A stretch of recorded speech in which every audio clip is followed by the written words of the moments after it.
नमस्कार, मैं हूं आलोक जोशी और आप देख रहे हैं बिज अड्डा। और बिज अड्डा में आज कुछ मिली जुली कहानी है। मिली जुली कहानी कैसे है? वो लोग जो शेयर बाजार की नज़र से देखते हैं, सोचते हैं, वो सोचते रहते हैं हर वक्त कि आज क्या क्या खबरें आई हैं जिन पर कल विचार करना होगा या जिनके हिसाब से कल बाजार में सौदे होंगे। तो आज जो खबरें आई हैं उनमें पहला तो असर दिखाई पड़ रहा है। आईटी सेक्टर से जो नतीजे आ रहे हैं वो उम्मीद के मुताबिक नहीं है। मैं बहुत कमज़ोर ख़राब नहीं कह सकते हैं, लेकिन उम्मीद से कमज़ोर दिख रहे हैं।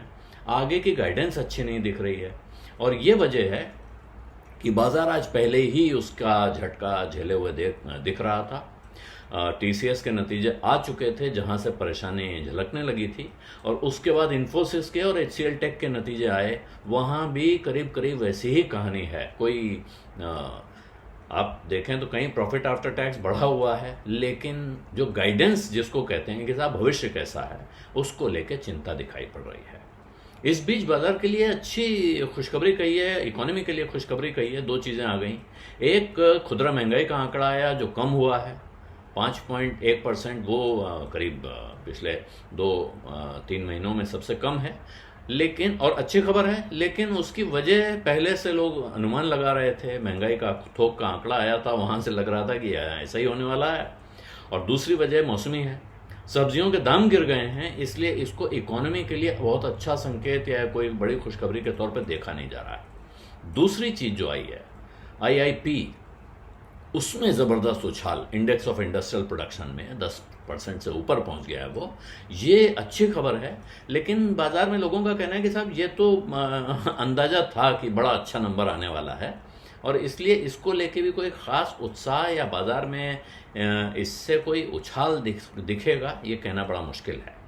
उधर जो आईटी सेक्टर का हाल है, उनकी कंपनियों की अगर आप बात करें तो वहाँ टीसीएस ने जो अपने नतीजे दिए, उसके बाद उसने एक चीज़ और कही है कि साहब अमेरिका में जो टेक्नोलॉजी की स्पेंडिंग है उसमें कमज़ोरी देखने को मिल सकती है। वहाँ स्पेंडिंग कम होने का डर है, और ये डर फिर केवल टीसीएस के लिए तो है नहीं, ये तो पूरे आईटी सेक्टर के लिए, सभी कंपनियों के लिए है। इनमें इन्फोसिस ने कुछ अच्छी खबर उसमें दी है कि बड़ी संख्या में नई हायरिंग करने जा रहे हैं, इंक्रीमेंट आने वाले हैं, 1 नवंबर से तनख्वाह बढ़ जाएगी, जो कि कुछ समय से डिफर हो रहा था मामला। तो ये वहाँ अच्छी बात दिख रही है। मतलब कंपनियां अपने को बहुत कमज़ोर तो नहीं दिखा रही हैं, लेकिन क्योंकि चिंता की लकीरें दिख रही हैं, दुनिया का हाल अच्छा नहीं दिख रहा है, इसलिए हो सकता है कि बाजार इसको देख के कल भी थोड़ा रिएक्ट करे जैसे उसने आज किया है। हालांकि बाजार क्या करता है इसका अंदाज़ा लगाना अब दिनों दिन और मुश्किल होता जा रहा है। कुछ समय पहले जिन चीज़ों पे बाजार में बड़ा ज़बरदस्त रिएक्शन दिखाई पड़ता था, अब ऐसा लगता है कि शायद वो उसको हजम कर जाता है। आप सोचते हैं कि ऐसा होगा, लेकिन और होता भी है, लेकिन कुछ देर के बाद पता चलता है कि वो सब हवा हो गया। तो सबसे बड़ी चीज़ जो दिख रही है वो जो रिटेल का फ्लो आ रहा है बाजार में, उससे काफ़ी फर्क पड़ रहा है। आज भी विदेशी निवेशकों ने काफ़ी माल बेचा है और घरेलू निवेशकों ने खरीदा है।